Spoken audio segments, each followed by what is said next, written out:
de Puerto Rico, Mayagüez? Rio Río, Piedra. Río Yeah, Piedras. he was a famous anti-spin player, so he knows a lot about everything along those lines. And I am, of course, a much lower competitive player that would die against all of that stuff. So should be a treat here. We're on table 2, and looks like they're about to begin. Yiling Deng to serve. It is 0-0.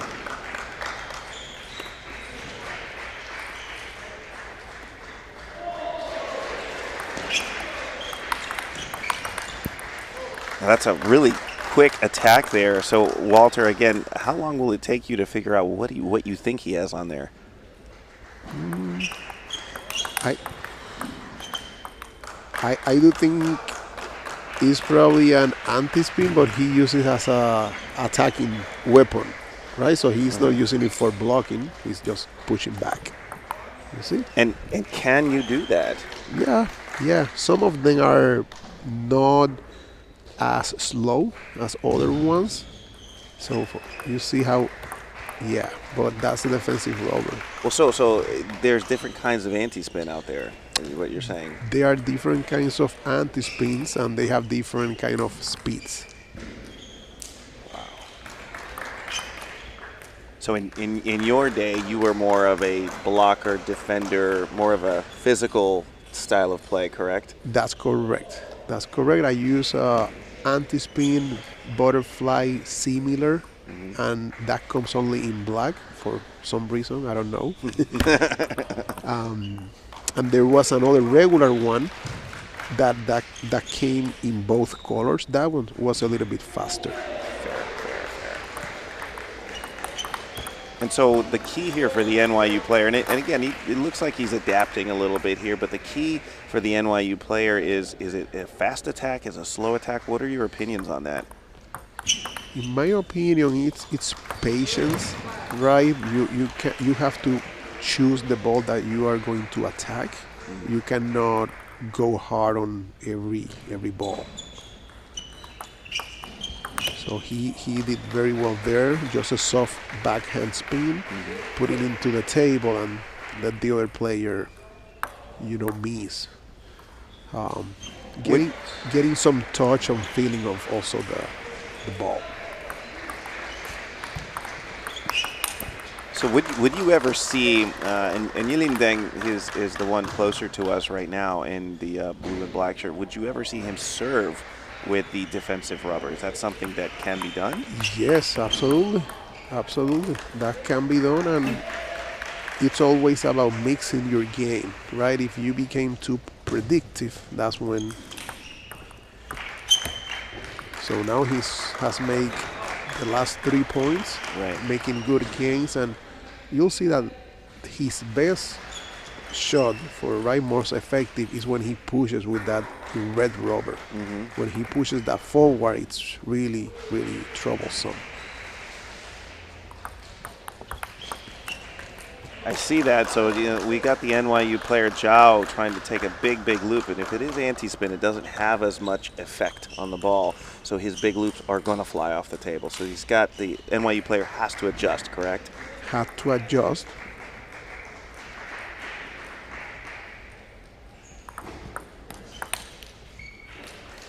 It's interesting. So it's in your style, you would have controlled any loops that came, and it looks like Yi Deng is a definitely more attacking player.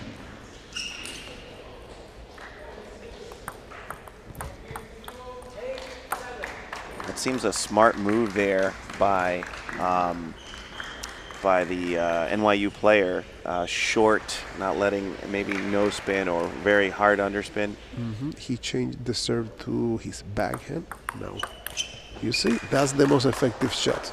Push from the backhand.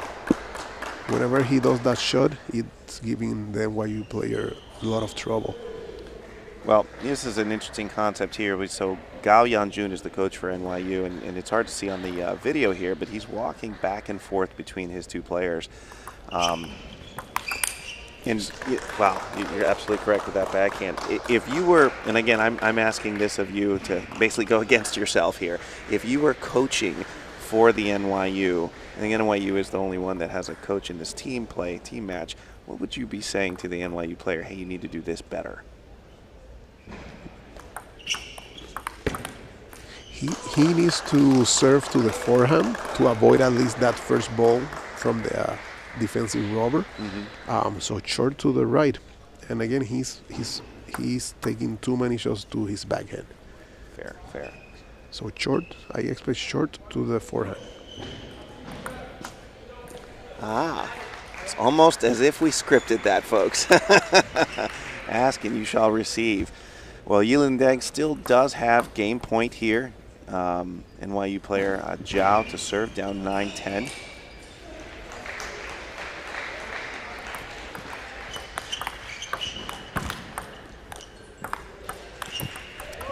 Wow.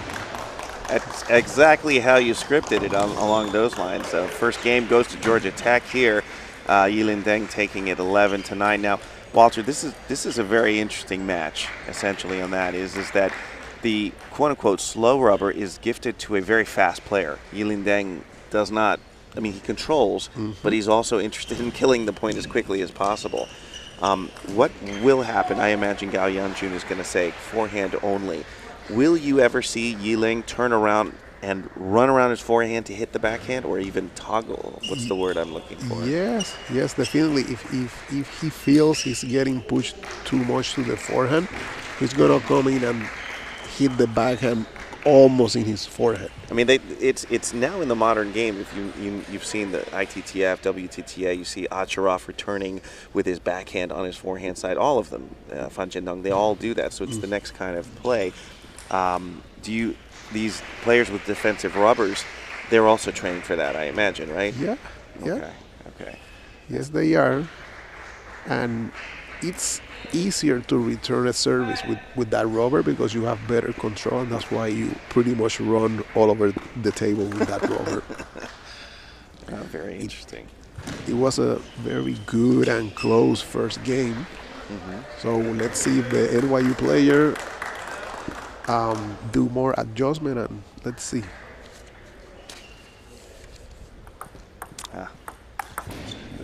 Yeah. Two forehand shots, right? First the service short, and then a topspin. So can we guess that the coach of NYU said, look, it's all forehand today?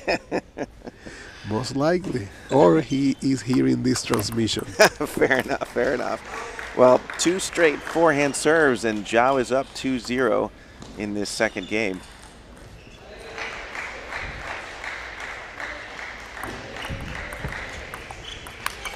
Oh, nice. So that's a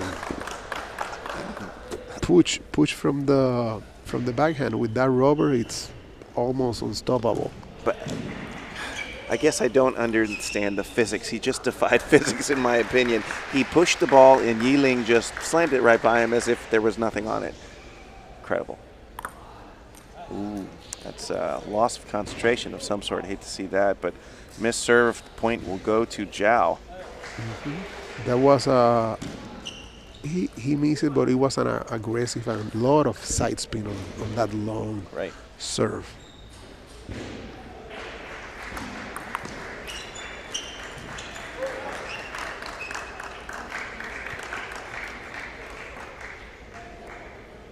Score is 4-2 Zhou, 4-1 Zhou in the second game. You know, it is pretty interesting to me. You know, and I'm the coaching committee chair at NCTTA, and so I'm a big proponent of coaches. And Gao Yanjun is one of the best ones we have in college table tennis, and so he wouldn't let this game get too far out of hand without giving him that magic, the gift of advice. In the end of the day, Zhou still has to be the one to finish. But let me ask this question: if we're just gonna try to, coach from the commentator booth for Yilin, he knows it's coming to the forehand. What advice would you be giving him if you were his coach? He needs to. He needs to anticipate. He should know it's coming to the forehand, mainly the service. So that. You need to be prepared for that and execute. Right. Makes perfect sense.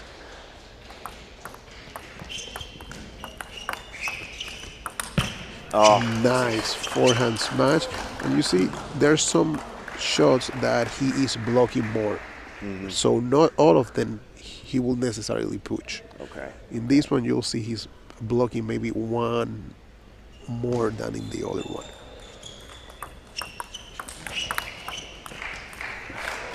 Very good. Giving him some problems there. Yilin is now taking the lead 6-4. Remember, he was down 4-1. Never say die in table tennis, especially with 11 points. Anything can change so quickly.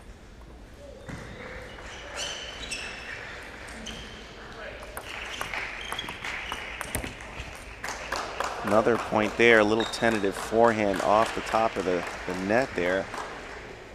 You see, now it's a lot of elements, right? Table tennis is a complex sport. He needs to put more the ball into the table, the NYU player, like that point, right? He needs the Georgia Tech player, hit the ball into the table. Right. Right. This is not a one-shot game. Right. It's a multiple shot game, multiple strategy game. Yes. Oh. Explain that shot. I don't know what happened. Please, Dr. Walter Alomar, explain what just happened there. I'll call that the banana flip with anti-spin. Oh my God. That was the confidence. Another one. Another confident hit. Another one. So again, he deviates from the script. He should not serve to the backhand. Completely correct. Completely correct. So could it be said that Yiling is feeling confident right now? Yes.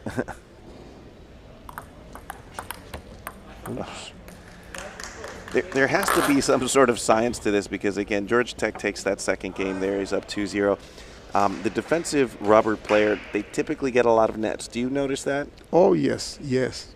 Is there a science to it? Is there some sort of mythological being that is helping you all out? Any answers? Because the folks out there watching this, they're going to say another bleeping net. Can't say it on the broadcast, but, No, I saw that all the time in my experience playing. Like, opponent players may complain, say, oh, too many nets. And I think it's part of the defensive rubbers, right? How the ball travels. Right. It travels in a slower way that maybe has more chances of catching the net. Makes but sense. you see that with any defensive rubber, long pips, anti-spin, that yes, there is a lot of nets. Makes sense. Just for the folks out there wondering how these teams got to where they are at this point, and we're in the I think it's the quarterfinals, I believe, at this point. But NYU defeated McMaster University out of Canada 4-0 to get here. Georgia Tech defeated Purdue out of West Lafayette, Indiana 3-1. And so they're here playing in this match. And very good competition, obviously, here on the center court. And we're into game 3 here. Yilin Deng to serve against Zhou 0-0.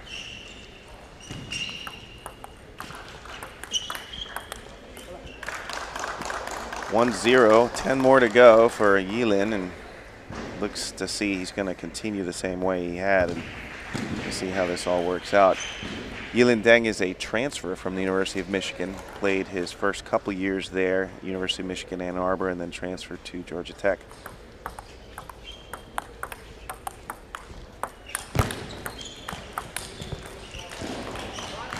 So maybe, Walter, if I may ask, moving him around, making him move, and maybe it could be something along the lines of giving him a different look. Would that be something that the NYU player could do, moving him around the table? Absolutely. But that's the first key. When he serves, needs to be short to the forehand. After that, yes, he can bring it back to all the way to the backhand.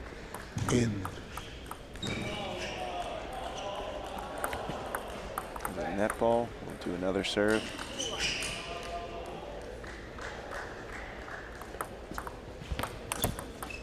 That was a little sitter there. It should have been put away, but unfortunately didn't happen for the NYU player. It's 2-2. We're in the third game. Yilin Deng up 2-0. Best of 3 out of 5 match.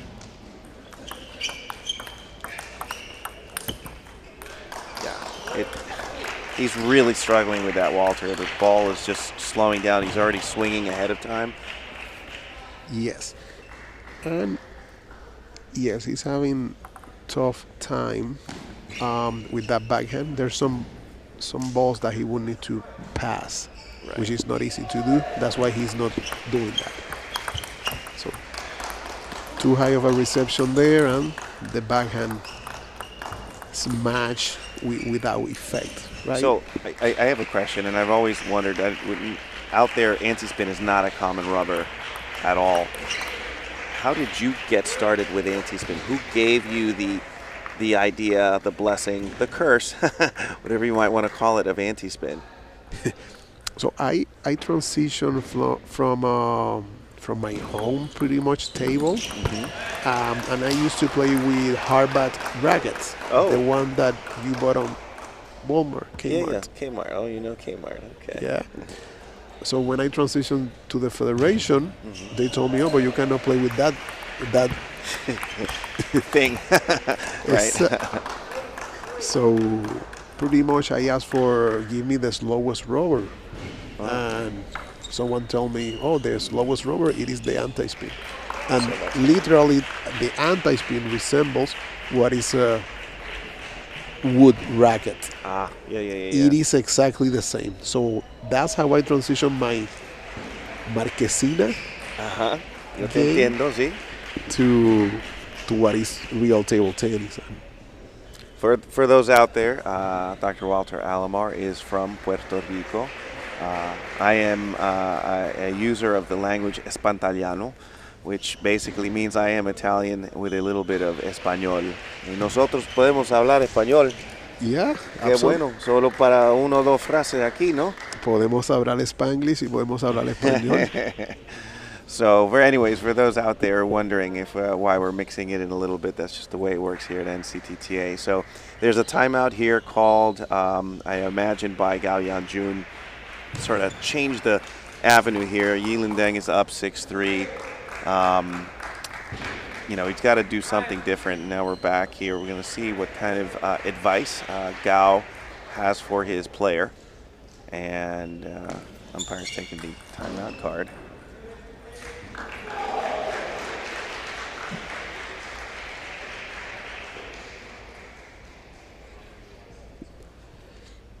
So as they wait for the umpire to make his marks on the timeout. The other, besides serving short to the forehand, the other good strategy that he can implement is the attacking placement, right? Can be to the middle, right? Yilin Deng, he's good at the corners, but if you attack the elbow, the middle might be more effective. Right. Would there be, let me ask this question, right? When the NYU player serves, what if he serves a long, fast dead ball? Would that affect the anti-spin? Because it's dead-ish. It's a good strategy, and the ball can go down. So what would, well, he's been serving nothing but underspin short, so I'm not sure. Yeah, again. Oof. What would Yiling have to do if a ball came? He would just run around and hit the forehand. That's the problem. He's a 23, not a problem, but the point is he's a 2350. He can hit and move around his backhand, so it's all probably not a good strategy. Oh my gosh. A tough net. Yes, almost got it though. Tough net again with the defensive roll, huh?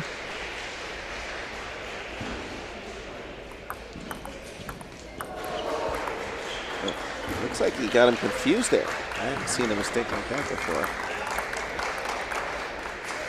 It doesn't look like Deng toggles between. He stays on one side all the time, so. Again, play to the forehand. You see that.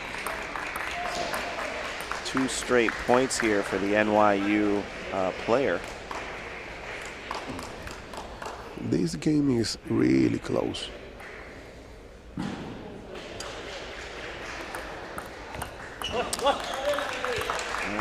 It's interesting here. So something has changed a little bit.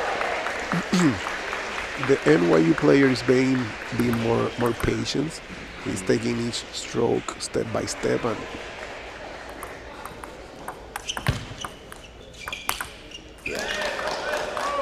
good smash. Yeah, and again, Deng is a qualified player. You can't leave anything like that up. He's going to finish that. He's got himself a 9-7 lead in the third game. Looking to finish this out. Let's see what he does here. Backhand serve.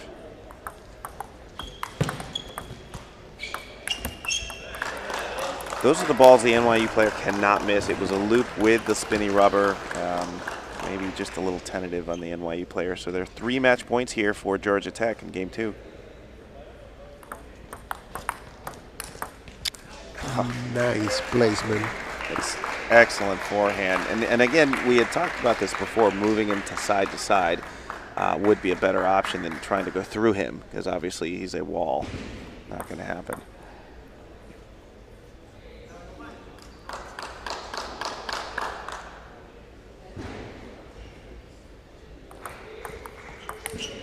And there it is. Yiling Deng gets the match, 3-0, defeating Zhou Rulin. Walter, you've been excellent here describing to us, myself, the audience, in terms of how this works. I got to ask, moving forward, if this match ends up a 2-2 tie and goes to doubles, do you see the anti-spin player going to doubles with? I mean, it's a choice. Oh, we see it already. It's not going to be that way. But let me just ask that hypothetical question. You've played doubles with anti-spin before? Yeah, absolutely. With a smooth player? Yeah, absolutely. And it's more easy for you or more easy for the other player? It's easier for the other player. Is it really? It's easy, yeah.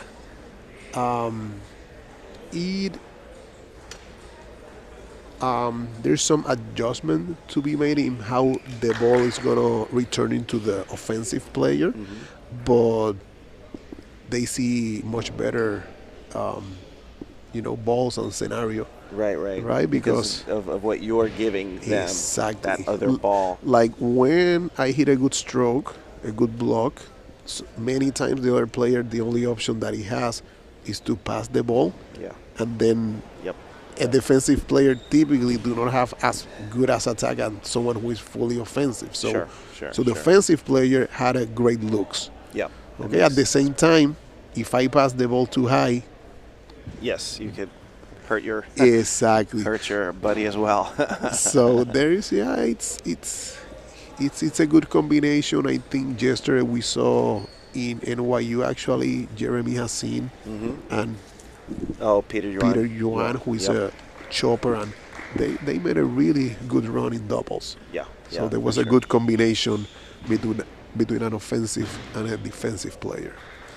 So the match score here between NYU and Georgia Tech, it's 1-1. Over on table 1, Jeremy Hazen defeated Ethan Ruan from Georgia Tech. And so on the table we just saw, Yiling Deng took it from NYU. So it's a 1-1 tie right now. And so what we're looking at here is the next match, which looks like to be White Bai and Matthew Liu. And then the table 1 match is going to be Daniel Ng from Georgia Tech and the chopper extraordinaire from NYU, Peter Yuan. So we're here on table 2. We're here at the NCTTA Table Tennis Championships. Just a shout out to our sponsors, Paddle Palace, they're our official equipment sponsor, Stiga, Pong Space, Pika Pong, Go Rockford. I want to talk a little bit about Pika Pong. I don't know if you've heard, Walter, about Pika Pong since you have some sort of hard bat anti-spin days. Pika Pong is essentially our new sponsor, and it is wood paddles with these little divots inside of it. Have you seen it yet? Not yet. It's like pickleball meets ping pong. Oh yes. And I imagine if you were allowed to enter the tournament, you'd win it. But anyways, for those out there interested in Pika Pong, go to www.pikapong, apong.com. They're our new sponsor here for NCTTA. But right now they are not playing ping-pong on the table. This is table tennis, and we have Matthew Liu from Georgia Tech and White Bai from NYU. Looks like a little bit more of a traditional style. Yeah, I think no defensive rubbers are here. Both regular rubbers.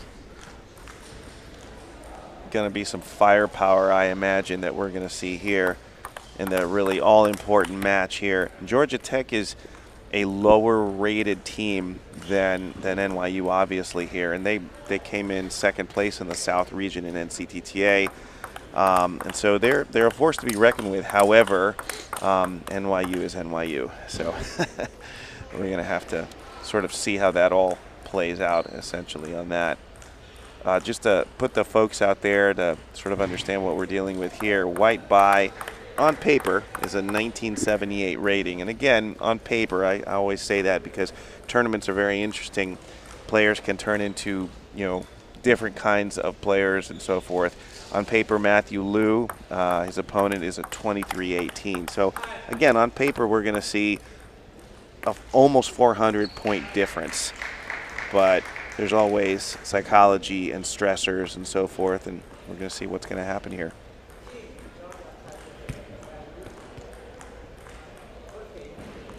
Georgia Tech to serve, 0-0.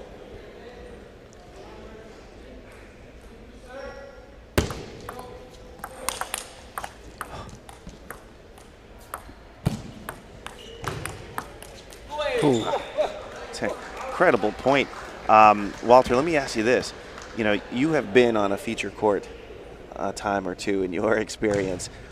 Do you change your play style at all, or when you know that you're a much lower player and you're facing someone else, or you're just the play style is the same? Not at all. You should always, play hard, go with confidence, and never, don't go thinking that you're gonna win or that this is an easy match.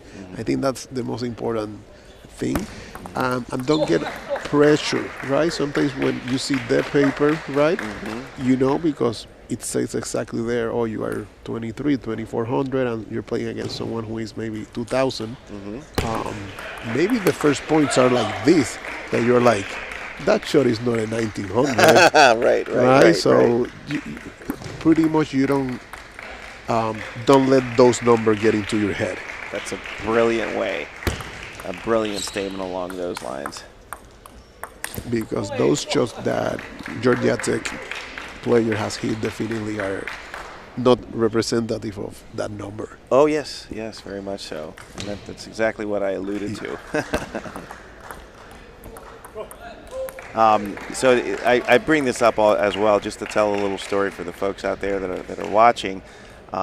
We here in NCTTA put out Walter in 2012. And again, I'm aging Walter. I love him to death, but he's a little bit older, as I am way older than him. But in 2012, Walter beat a couple of 2400s to get to the quarterfinals of the NCTTA men's singles, where he played on center court, wooed the crowd. The crowd was all for him. He played Texas Wesleyan's Jose Barbosa. And the reason I asked you when you were on center court, do you change anything? You did not change that day. You were the same player, so to speak, along those lines.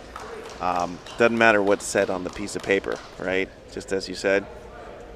I think on this regard is that Matthew Liu probably looked at the piece of paper. He's down 7-3 in this match. His game has changed a little bit here, a little bit of nerves. What would you do as a top player to change your nerves if you're Matthew Liu? Because it looks like there's some nerves here.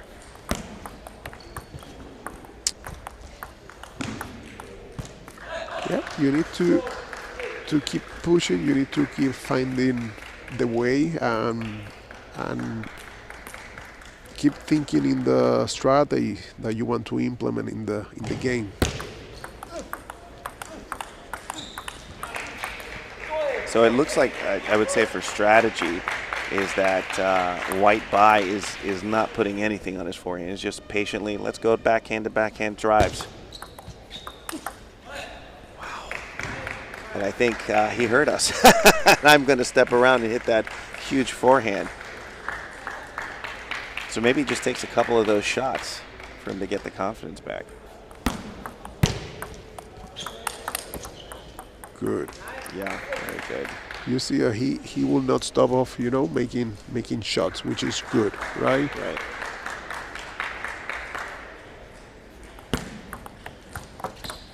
A couple of net balls, interesting, but goes the Georgia Tech way. He's down 7-9 in the first game here.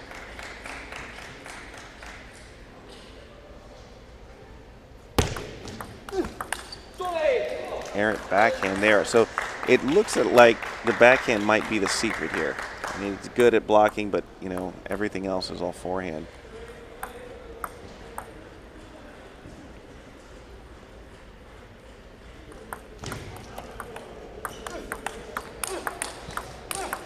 Nice. It's a brilliant hit there. And so remember what we said in the very beginning, White Bai is rated 1978. That may not be indicative of that. Matthew Liu is a low 2300 there. This is the prime kind of competition. Nerves be damned, because right now you're playing for your team, and that's the most important thing in this co-ed team quarterfinal. And I know I put you on the spot, and I know you're not a sports psychologist, but your roommate is a sports psychologist, and maybe it's rubbing off a little bit because I know you've been in those situations. If you were coaching Matthew Liu, what kinds of words of wisdom would you be saying? Well, he needs to execute better in the backhand, right? And then he needs to place the ball in play. Right. But he was a little bit Flustered. cold when right. the first points. He played better at the. He was not consistent through the game. Sure. He played well in the beginning, then off in the middle, and then he ended up strong. So it would not be surprising if, let's say, he pull up now the second game. Well, he's going to have to do it. Down 2-0 is not an option here. Georgia Tech and NYU are tied 1-1 in the team tie.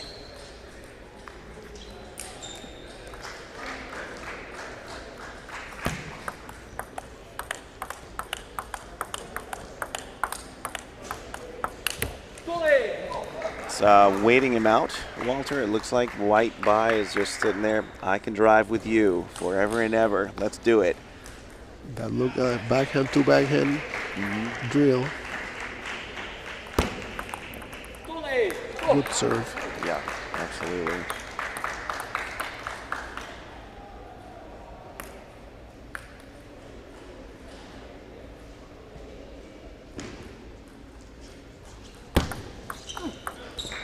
It's a different look, a short serve to the forehand, but it still doesn't work out for the Georgia Tech player. The score is reverse, folks. It's a little incorrect. If we could get the graphics people, Danny Yip, to reverse the score. Okay, and there we did it. Yep. Score is 3-1 now for White Bai. Looked like a little bit of a difference there. I saw it looks like a third ball, then a quick fifth ball. Bai up 4-1 in the second game here.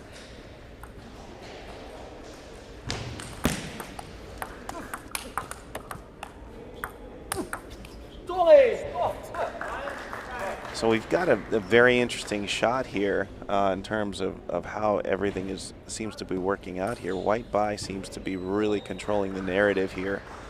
And we're at 5-1 along those lines. And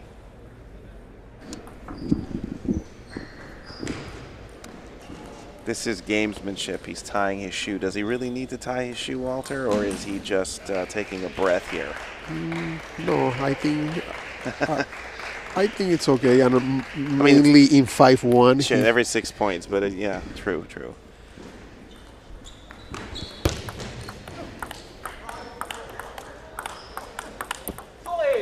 Another drill backhand to backhand, and White Bay, it's being more consistent. Name of the game, being more consistent.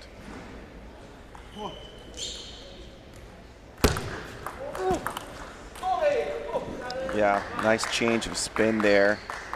White Bai is a graduate student in management information systems from Shanghai, China. Maybe he's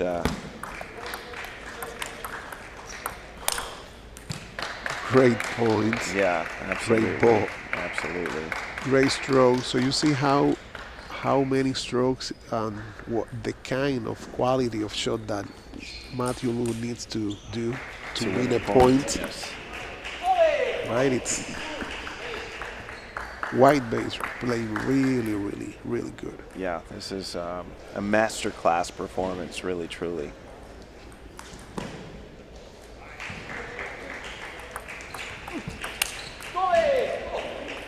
Yeah, and in defense of Matthew Liu, and he's from my region. I've seen him play, really quality player, but it seems that White Bai has really controlled him quite well.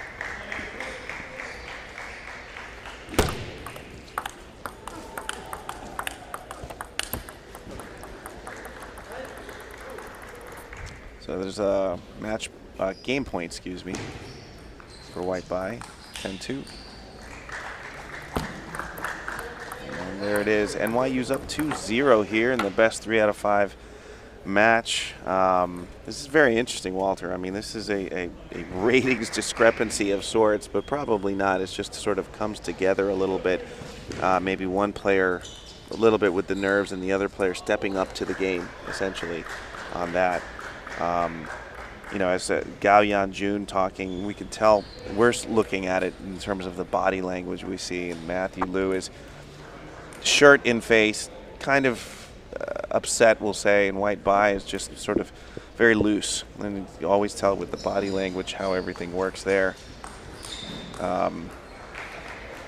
So in terms of what we have here in the third game, I imagine we're going to see Matthew Liu with a very diverse game. I mean, basically it's throw everything and the kitchen sink at this point, is it not?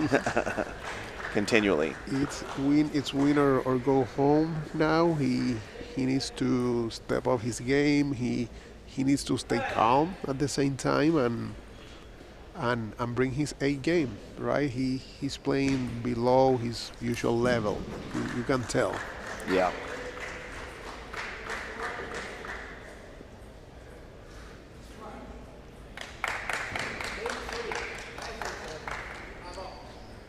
And in the other match on table 1, NYU is up 2-0. So this one of the two matches for Georgia Tech to be able to stay in this game's got to break for them. 0-0, Georgia Tech to serve. 10 more points, if you want to look at it that way. So.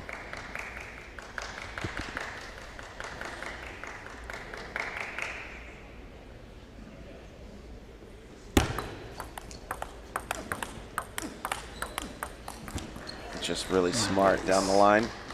Well, you see those 3 shots were exactly on the same placement to White Bay. Exactly same placement, not even an inch change. There you go. So he needs to change a little bit more the shots, either to the corner, either to the middle. He could be still backhand, but the other point was same spot. Oh, that's a big spinny backhand move. That's a good adjustment.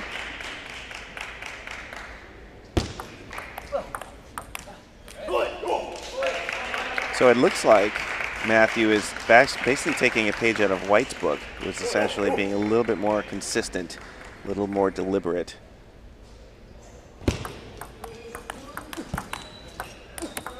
Oh, the net. Yeah. The net. And nets are tough in table tennis. For those watching out there that wonder why, it changes the trajectory of the ball, the spin, everything changes.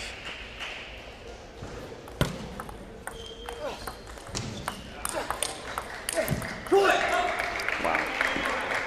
I I think we're seeing a different game here. I don't Yeah. know what we saw in the first two games. A lot of backhands. This is a lot more open. Change of momentum. This is the best moment of the game for Matthew Lu.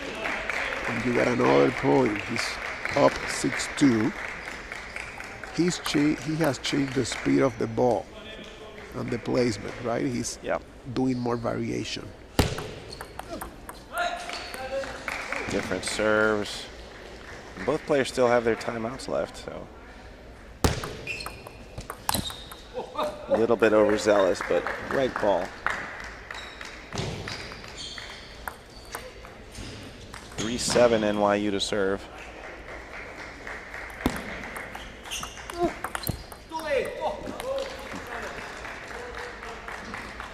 Still, I think, you know, if things are going to go NYU's way, they've got to exploit Matthew Lu's backhand. Oh, here's a lobbing point. Oh, that's beautiful. It's it. Oh, almost. Wow. I'm a big fan of lobbers, as you know, but maybe the folks back home don't know this. I love lobs. So every 6 points, if you see them go to the towel, that's allowed. Every 6 points, there's a little bit of a break there. And we're back here. Matthew Lu up 7-5.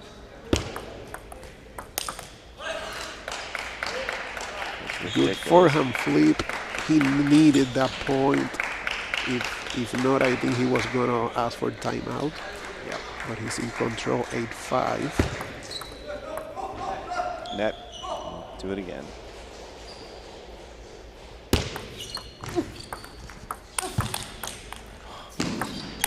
Oh, yeah. Great point. It's very interesting along those lines. We have 40 by 20 courts here, a lot of space, but White would have had to go into the street to return that ball.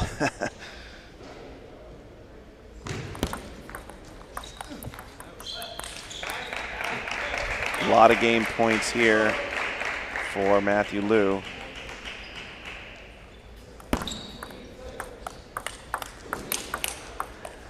Wow, excellent block from White by.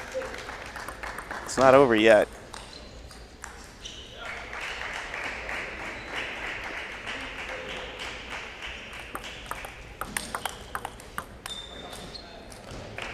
Well, we've got a match here. Georgia Tech takes the third game. Matthew Lu has this game. We're still, and NYU is still up 2-1. It looks like Matthew Lu's got a little bit more pop to his step, chasing that ball down. We may be in for another good game here. So again, they're making that discussion, and again, just to point to you, Walter. Sorry, I'm putting you on the spot all the time, but you are the more experienced player. When you're in situations like that, two not so great games, but one game where you're finally awake. In terms of you as the coach of Georgia Tech, what are you saying to Matthew at this point to continue the good success? He needs to continue the rally, the good momentum, and the motivation that he has the skills and he has the shots to continue outperforming White Bay. What he did differently was, number one, the ball speed. In the first two sets, it was like drills, same speed, Yes. exactly same speed, same placement. Right. When he started changing a little bit more loop, more speed versus velocity, so then it make it difficult to White Bay then to keep that game. Makes sense. And he was a great game, great set, and he has definitely the skills to, pull up this game.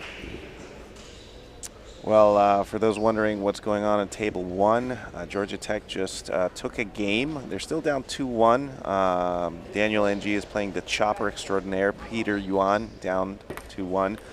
NYU is up 2-1 here. White Bay is up 2-1 on Matthew Lu. We're into the fourth game here. NYU to serve, 0-0. First point to NYU.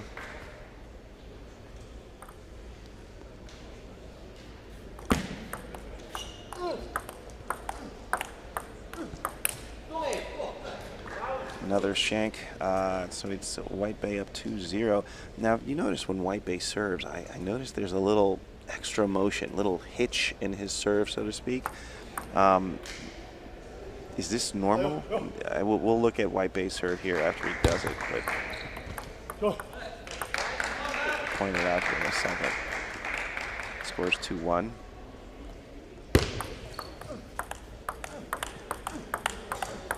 See, now the drill. Another drill, but now Matthew changed it to the forehand and redirection. Watch White Bay serve. See if he does it again. It's a little shoulder. You see the shoulder comes forward? Mm-hmm. Do you think that's extra motion to get Matthew to start sort of thinking about his shoulder comes right forward? Mm-hmm. I saw that. It could.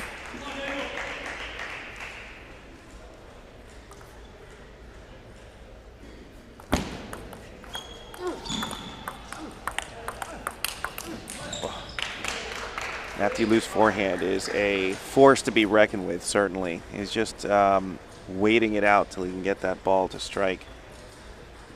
I mentioned, you know, for the folks back home watching this, you know, serves are different. Everyone's got their own serves, and there is a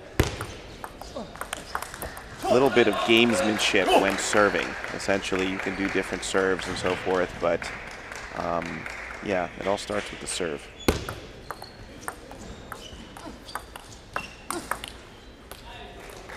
Good play. 4-4 in the fourth game. Triple fours.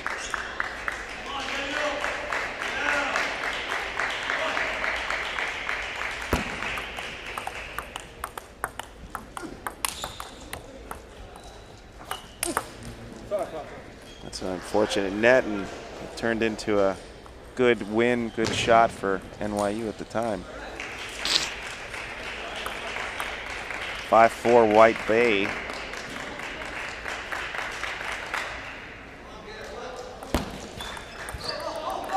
Looked like he was going to run around his backhand, but stood still. Scores 4-6. 4-6. White Bay trying to run away with the victory in this set. I think now it's a timeout. Yeah, and there it is. Being called like clockwork. Yeah, he's losing some of the concentration. It was 4-4, 3 points in a row, and he did not play good points on the last one. He has the misstep, and it was all after the net point. You're correct. I do remember that. Yeah. So the net changed the momentum for, you know, whatever reason along those lines.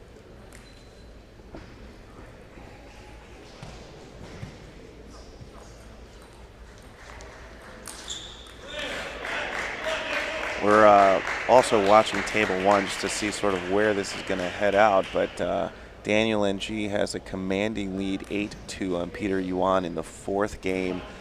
That could go to 5 games. Don't want to jinx it here. So if Matthew Liu does end up losing this one, there could be a potential for doubles. We're going to see. Nothing's set yet, of course. But that's table tennis. That's sport for you.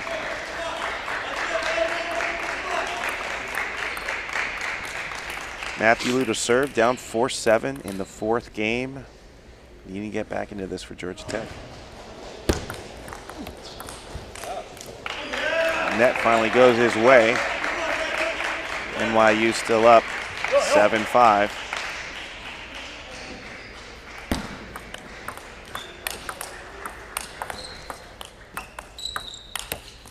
Hit the net and goes off the table. Great point. One of the best points of the match. And having these two tables side to side, Willie, and knowing your teammate is playing next table puts an extra pressure and concentration, toughness, right? Because you are looking at how the other game is going. Right. Well, there's something to be said. Maybe his teammate says, okay, Matthew's struggling today. I'm going to lift up my game.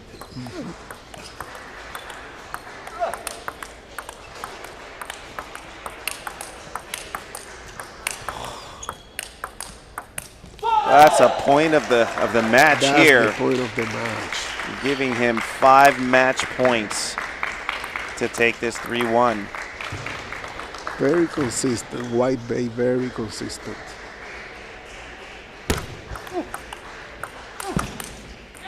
There it is, folks. NYU, White Bay takes the match here. A point for NYU. NYU goes up 2-1.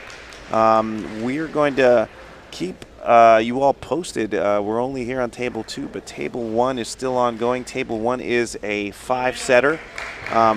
But on this match here, White Bay is rated a good, almost 400 points lower than Matthew Liu. And as we talked about before, Walter, ratings and numbers don't matter. What matters is on the table. What matters is on the table, and Matthew Liu has his momentum for some periods of time. You can look on that last game. He was 4-0, and then pretty much the momentum completely switched to White Bay. Yeah, it did indeed. Well, it still was a very good match. Lots of great points here. What we're gonna be able to come back here in a little bit here, but for right now we're gonna have to sign off. But I'm Willie Leparulo, and I'm with Dr. Walter Alomar. We're here on Table 2. We'll be back here in a little bit. Right now the score is NYU 2 and Georgia Tech 1. We may have some doubles. Tune in to Table 1 on the NCTTA YouTube stream. You'll get a treat. Until then, take care. Take care.